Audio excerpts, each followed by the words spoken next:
Hello. So today is next reading of the Discovery of India. Let's get started. Bharat Mata. Often, as I wandered from meeting to meeting, I spoke to my audience of this India of ours, of Hindustan and of Bharat. The old Sanskrit names derived from the mythical foundation of the race. I seldom did so in the cities, for there the audience were more sophisticated and wanted stronger fare. But to the peasants with his unlimited outlook, I spoke of this great country for whose freedom we are struggling, of how each part differed from the other and yet was India, of common problems of the peasant from north to south, from east to west, of the Swaraj that could only be for all and every part and not for some. I told them of my journey from Khyber Pass in the far northwest to Kanyakumari or Cape Comorin in the distant south, and how everywhere the peasants put me identical questions for their troubles were the same: poverty, debt, vested interests, landlord, moneylenders, heavy rains and taxes, police harassment, and all these wrapped up in the structure of the foreign government has imposed upon us. And relief must also come for all. I tried to make them think of India as a whole, and even to some little extent of this wide world of which we are a part. I brought in the struggle in China, in Spain, in Abyssinia, in Central Europe, in Egypt, and the countries of West Asia. I told them of the wonderful changes in the Soviet Union and of the great progress made in Americas. The task was not easy, yet it was not so difficult as I had imagined. For our ancient epics and myths and legends, which they know so well, have made them familiar with the conception of their country. And some there were always who have travelled far and wide to the great places of pilgrimage situated in the four corners of India. Of these were old soldiers who have served in foreign parts in World War I or other expeditions. Even my references to foreign countries were brought home to them by the consequence of the Great Depression of the 30s. Sometimes, as I reached a gathering, a great roar of welcome would greet me: Bharat Mata ki Jai, victory to the Mother India. I would ask them unexpectedly what they meant by that cry. Who was the Bharat Mata, Mother India, whose victory they wanted? My question would amuse them and surprise them. And then, not knowing exactly what to answer, they would look at each other and at me. I persisted in my questioning. At last, a vigorous Jat, wedded to the soil from immemorial generations, would say that it was the dharti, the good earth of India, that they mean. What earth? Their particular village patch or all the patches of the districts and provinces in the whole of India. And so questions and answers went on till they would ask me impatiently, so tell them all about it. I would endeavor to do so and explain that India was all this that they have thought, but it was much more. The mountains and the rivers of India, and the forests and the broad fields, which gave us food, were all dear to us. But what counted ultimately were the people of India, people like them and me, who were spread out all over the vast land. Bharat Mata, Mother India, was essentially these millions of people, and victory to her meant victory to these people. You are part of this Bharat Mata, I told them. You are in a manner yourself Bharat Mata. And as this idea slowly soaked into their brains, their eyes would light up as if they would have made a great discovery: the variety and unity of India. The diversity of India is tremendous, it is obvious. It lies on the surface and anybody can see it. It concerns itself with physical appearances as well as with certain mental habits and traits. There is little in common to outward seeming between the Pathans of the northwest and the Tamils in the far south. Their racial stocks are not the same, though there may be common strands running through them. They differ in face and figures, food and clothing, and of course, language. In the northwest frontier province, there is already the breadth of Central Asia, and made many a customs there, as in Kashmir, reminds one of the country on the other side of Himalayas. Pathan popular dances are singularly like Russian Cossack dancing. Yet, with all these differences, there is no mistaking the impress of India on the Pathans as this is obvious on the Tamil. This is not surprising, for the borderland and indeed Afghanistan also were united with India for thousands of years. The old Turkish and other races who inhabited Afghanistan and parts of Central Asia before the advent of Islam were largely Buddhist, and earlier still, during the periods of epics, Hindus. The frontier areas was one of the principal centers of old monasteries and especially of the great university of Takshila, which was at the heights of its fame 2000 years ago, attracted students from all over India as well as different parts of Asia. Changes of religions made a difference, but could not change entirely the mental background which the people of those areas have developed. The Pathans and the Tamil are two extreme examples. The other lies somewhere in between. All of them have their distinctive features, all of them have still more the distinctive mark of India. It is fascinating to find how the Bengalis, Marathis, Gujaratis, Tamils, Andhras, Odias, Assamese, Canaries, Malayalis, Sindhis, Punjabis, Pathans, Kashmiris, Rajputs, and the great central bloc comprising of Hindustani speaking people have retained their peculiar characteristics for thousands of years, had still more or less the same virtues and failings of which old traditions or records tell us, and yet have been throughout these ages distinctively Indian, with the same national heritage and the same set of moral and mental qualities.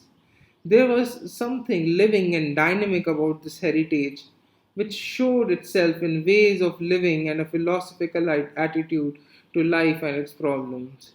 Ancient India, like ancient China, was a world in itself, a culture and a civilization which gave shape to all things. Just a second.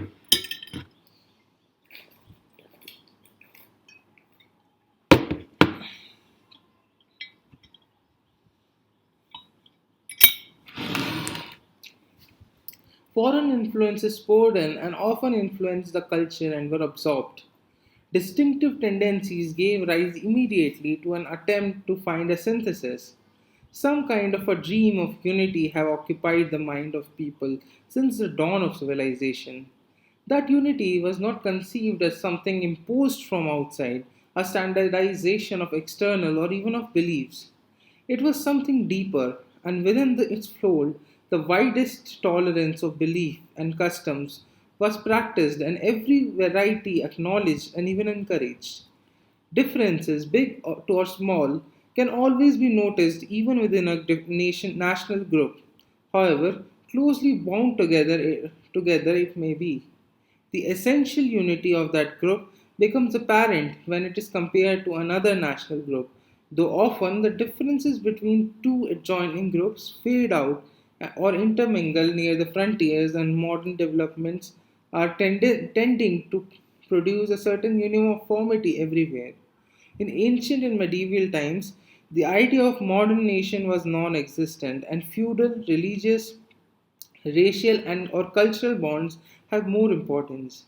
Yet I think that at almost any time in recorded history, an Indian would have felt more or less at home in any part of India and would have felt as a stranger and alien in any other country. He would certainly have felt less of a stranger in countries that have partly adopted his culture or religion. Those who professed a religion of non Indian origin or coming to India settled down there became distinctively Indian in the course of few generations, such as Christians, Jews, Parsis, Muslims. Indian convert to some of these religions never ceased to be Indian on account of a change of their faith. They were looked upon in other countries as Indians and foreigners, even though there might have been a community of faith. commonality of faith between them. Today, when the conception of nationalism have developed much more, Indians in foreign countries inevitably form a national group and hang together for various purposes in spite of their internal differences. An Indian Christian is looked upon as an Indian, wherever he may go. An Indian Muslim is considered as Indian in Turkey or Arabia or Iran or in any other country where Islam is the dominant religion. All of us, I suppose, have a variety of pictures of our native land, and no person will think exactly alike. When I think of India, I think of many things of broad fields dotted with innumerable small villages, of towns and cities. I have visited of the magic of the rainy season which poured life into the dry, purged up land and converted it suddenly into the glistening expanse of beauty and greenery, of green rivers and flowing water, of the Khyber Pass in all its bleak surroundings, of the southern tip of India, of people individually and in the mass, and above all of the Himalayas snow capped or some mountain valleys in Kashmir in the spring covering with new flowers and with a brook bubbling and gurgling through it. We make and preserve the pictures of our choice, and so I have chosen this mountain background rather than a more normal picture of a hot subtropical country. Both pictures would be correct, for India stretches from tropics right to the temperate regions, from near the equator to the cold heart of Asia. Traveling through India. Towards the end of 1936 and in the early months of 1937, my touring progressively gathered speed and became frantic. I passed through this vast country like some hurricane, traveling night and day, always on the move, hardly staying anywhere, hardly resting. There were urgent demand for me from all parts, and time was limited, for the general elections were approaching, and I was supposed to be an election winner for others. I traveled mostly by automobile, partly by aeroplane and railways. Occasionally, I have to use for short distances an elephant, a camel, or an horse, or travel by steamer, paddle boat, or canoe, or use a bicycle and go on foot. These odd and varied methods of transport sometimes became necessary to the interior, far from beaten tracks. I carried a double set of microphones and loudspeaker with me, for it was not possible to deal with vast gathering in any other way. Nor indeed could I otherwise retain my voice. Those microphones went with me in all manner of strange places, from the frontier of Tibet to the border of Baluchistan, where no such thing have been seen nor heard of previously. For early morning till late at night, I travelled from place to place where great gatherings awaited me, and in between these there were numerous stops where patient villagers stood to greet me. These were impromptu affairs which upset my heavy program and delayed all subsequent engagement. And yet, how was it possible for me to rush by unheeding and careless of these humble folk? uh, Delays are added to delays, and at the big open air gatherings it took many minutes for me to pass through the crowd to the platform and later to come away. Every minute counted, and minutes piled up on top of each other and became hours, so that by the time evening came I was several hours late. But the crowd was waiting patiently, though it was winter and they sat and shivered in the open, insufficiently clad as they were.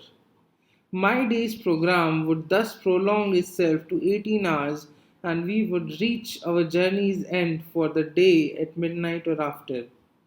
Once in Karnataka in mid February, we passed all bounds and broke our own record.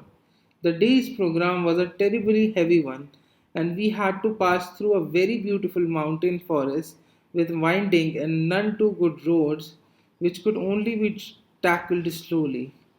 There were half a dozen monster meetings and many small ones. We began the day by a function at 8 in the morning, and our last engagement was at 4 a.m. It should have been 7 hours earlier. And then we have to cover another 70 miles before we could reach our resting place for the night. We arrived at 7 a.m., having covered 415 miles that day and night.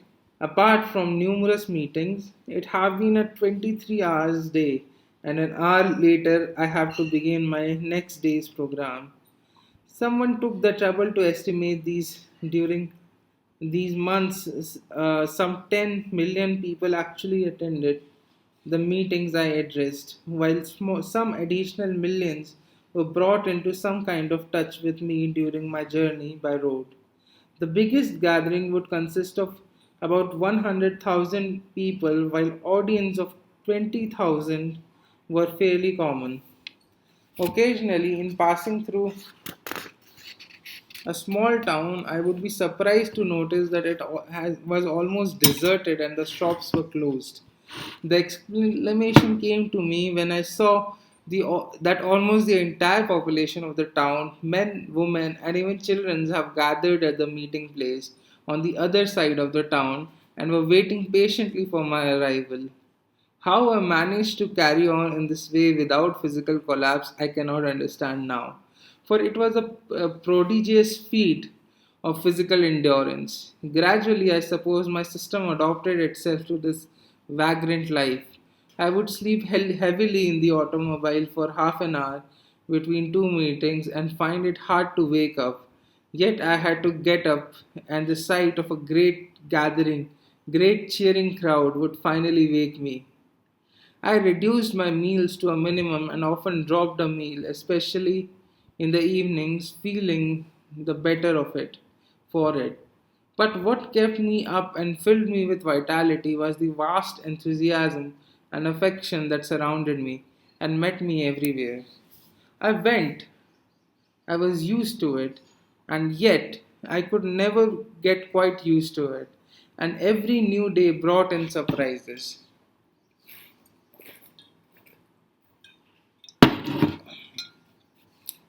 General elections.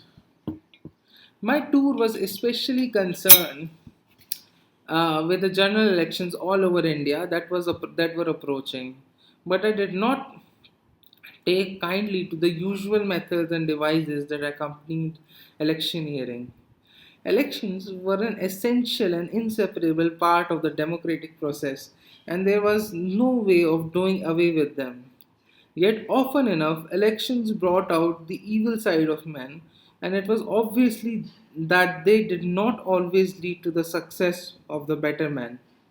Sensitive persons and those who were not prepared to adopt rough and ready methods to push themselves forward were at a disadvantage and preferred to avoid these corners. Was democracy then to be a close preserve of those possessing thick skin and loud voices and accommodating consciousness? Especially were these evils more prevalent where the electorate was small? Many of them vanished, or at any rate were not so obvious when the election electorate was a big one. It was possible for the biggest electorate to be swept off the feet on a false issue or in the name of religion, as we saw later. But there were usually some balancing factor which helped to prevent the grosser evil. My experience in these matters confirmed my faith in the widest possible franchise. I was prepared to trust that wide electorate far more than a restricted one based on a property qualification or even an educational test. The property qualification was anyhow bad. As for education, it was obviously desirable and necessary.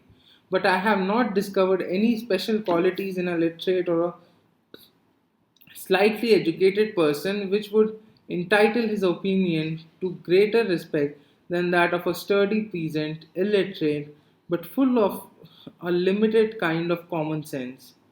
In any event where the chief problem is that of the peasant, his opinion is far more important.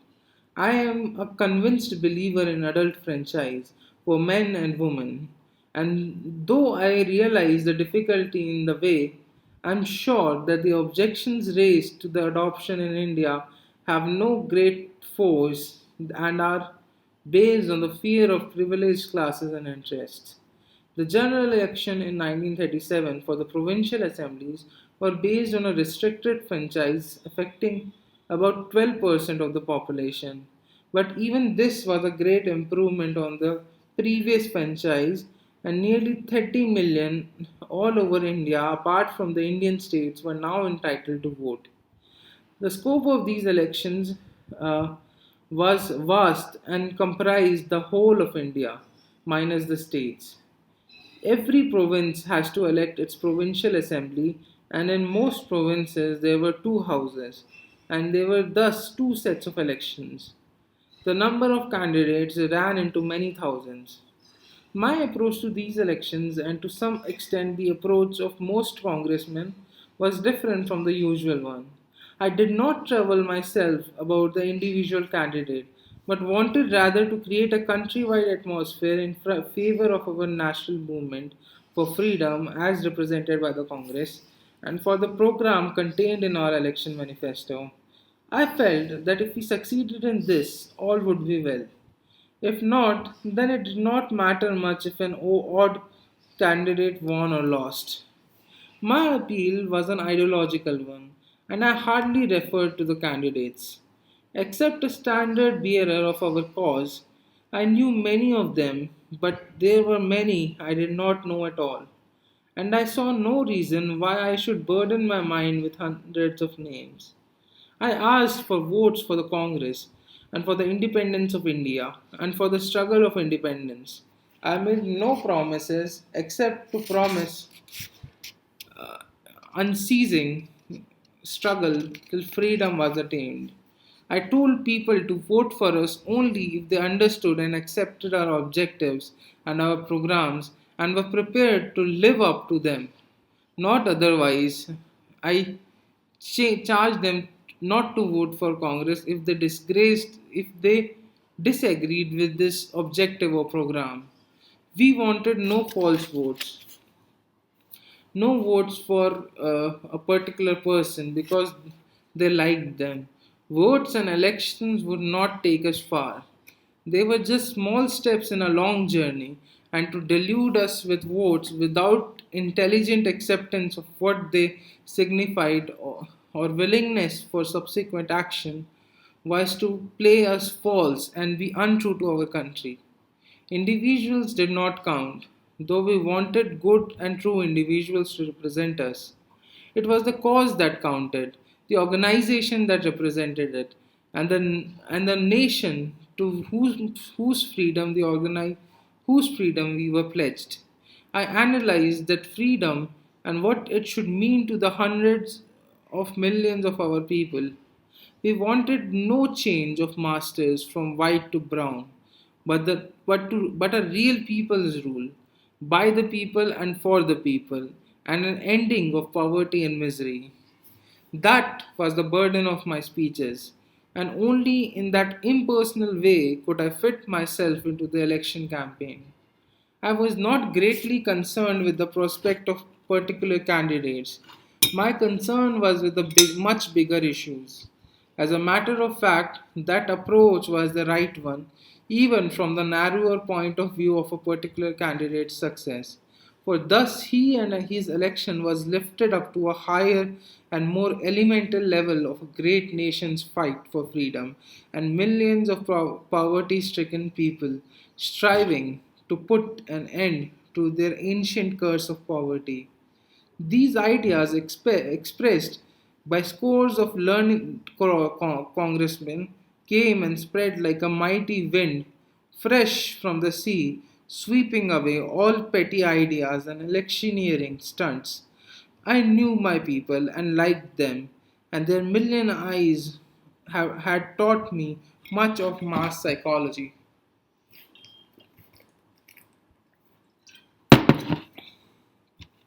I was talking about the election from day to day, and yet the election seldom occupied my mind. They floated around superficially on the surface. Not was I particularly concerned with the voters only. I was getting into touch with something much bigger, the people of India in their millions. And such message as I had was meant for them all, whether they were voters or not. For every Indian man, woman, and child, the excitement of the adventure held me. This physical and emotional communication with vast number of people. It was not the feeling of being in a crowd, one among many, or being swayed by the impulse of the crowd. I held those thousands of eyes. We looked at each other not as strangers meeting for the first time, but with recognition, thought of what this was none could say. As I saluted them with a namaskar, the palms of my hand joining together in front of me, a forest of hands went up in salutation, and a friendly personal smile appeared on their face, and a murmur of greeting rose from those assembled multitude and envoyed me in its warm embrace. I spoke to them, and my voice carried the message I had brought, and I wondered how far they understood my words or the ideas that lay behind them. Whether they understood all I said or not, I could not say. But there was a light of a deeper understanding in their eyes, which seems to go beyond the spoken words. The culture of the masses. Thus, I saw the moving drama of the Indian people in the present and could often trace the thread which bound their lives to the past, even while their eyes were turned towards the future. Everywhere I found a cultural background which have exerted a powerful influence on their lives.